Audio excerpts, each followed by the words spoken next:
Баршаңызға сәлем, сіздер мен Луиза. Менің каналыма қош келдіңіздер. Бүгін сіздерге осындай әдемі болып шығатын самсаны дайындап көрсетемін. Самса қытырлақ және слой-слой болып шығады. Видеоны соңына дейін көріп, менің каналыма тіркелуді ұмытпаңыздар және достарыңызбенен бөлісіңіздер. Ең алдымен ыдысымызға 1 стакан суды құйып, 1 шай қасық тұзымызды салып, ұнды салып, қамыр илейміз.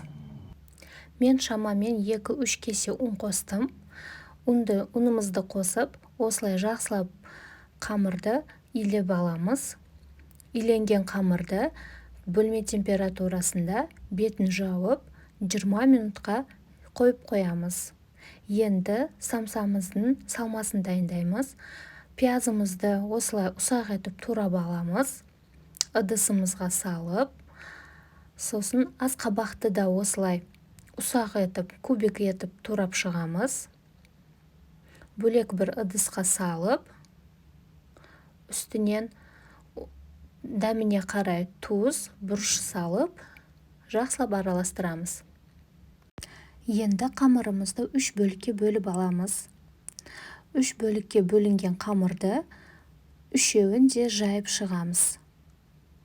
Домалақ етіп, жұқа етіп жайып аламыз.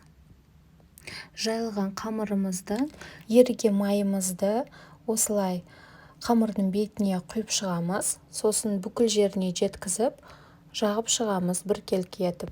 Қамырдың екінші бөлігінде жайып алып, осы қамырдың үстіне төсейміз. Бұның үстінен де тағы да еріген маргаринімізді жағып шығамыз.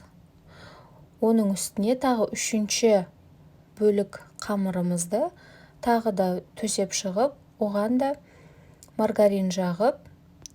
Енді қамырымызға маргаринді жағып болғаннан соң, оны орай бастаймыз.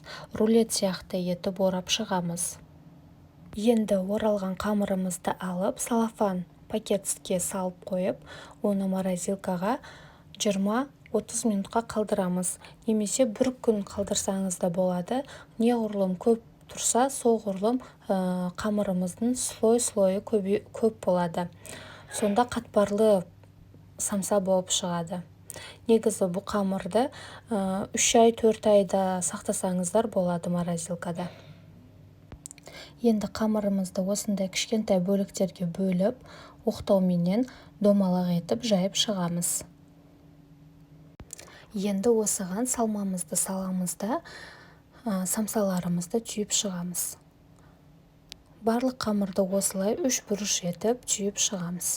Және өз қалауларыңызша домалақ етіп түйіп шықсаңыздар да болады. Түйілген самсаларымызды енді пергамент қағазын төсеп, листке қойып шығамыз. Немесе пергамент қағазы жоқ болса, листті майлап та қоюға болады, асты жабыспау үшін. Енді бетіне жұмыртқаның сарысын жағып шығамыз. Егер сіздерде жұмыртқа үйде болмаса, айран жағуға да болады. Енді күнжутты бетіне осылай сеуіп шығамыз. Негізі самса күнжутпенен өте әдемі және дәмді болып шығады.